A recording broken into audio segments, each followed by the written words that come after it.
content que vous soyez là ce soir. Donc ça va être simple, on a juste deux petites questions à vous poser. La première, c'est un tiers des Français sont contre la retraite à points. Ça c'est un premier point, j'aimerais bien savoir ce que vous en pensiez. Et deuxièmement, pourquoi ne pas appliquer le RIC? Tout simplement, dans ces cas-là, on pourrait demander aux citoyens ce qu'ils en pensent réellement. On fait voter et on voit ce qu'ils en pensent. S'ils sont pour, eh ben on l'applique, et s'ils sont contre, eh ben on l'enlève. Voilà, c'est mes deux seules questions.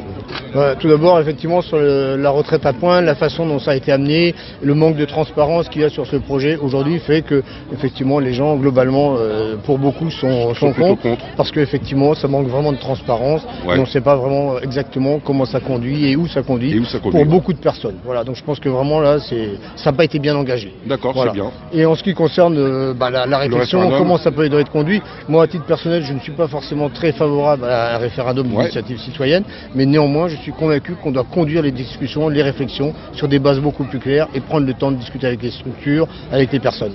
Et donc le référendum, qui serait quand même plutôt une bonne idée, parce qu'à la limite, on demanderait aux citoyens de donner leur avis, parce qu'il faut bien savoir que les élus sont quand même élus justement par les citoyens, et à un moment donné, si les citoyens, pour 2 personnes sur 3, sont contre, pourquoi pas demander tout simplement aux citoyens ce qu'eux en pensent.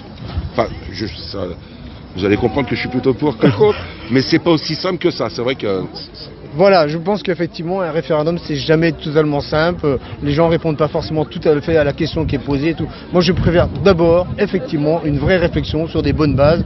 Et là, on arrive peut-être quelquefois à discuter, à trouver des solutions qui sont aussi intelligentes que des choses qui sont trop, je dirais, clivantes entre c'est bien, c'est pas bien, mais au contraire, élaborer des solutions ensemble. Bon, très bien. Une dernière chose, M. Hercouet. Question piège. Non, du tout, jamais. Voilà. On a monté avec Fabrice Huette, des citoyens Gilets jaunes, mais des citoyens aussi de l'UDEAC, ce qu'on appelle une charte. Elle est très simple. C'est 12 propositions. Vous voyez, c'est des engagements. Je vais vous la donner. Vous allez voir que sur beaucoup de ces engagements, de ces 12 engagements, vous connaissez un petit peu, je sais qu'il y en a quelques-unes qui sont certainement sur votre programme, ou en tout cas qui vont vous plaire. D'autres moins, il y a le RIC. Mais je vous le laisse, je vous le donne, je vous invite à le lire.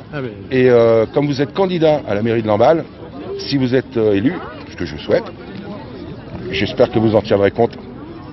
Merci, parce que je crois que de façon générale, on a toujours à apprendre à écouter ce que disent les gens, ce que proposent les personnes. Et effectivement, je vais le lire et on en reparlera. Merci. Merci. Bonne soirée à vous. Au revoir. Merci, bonne soirée. Merci.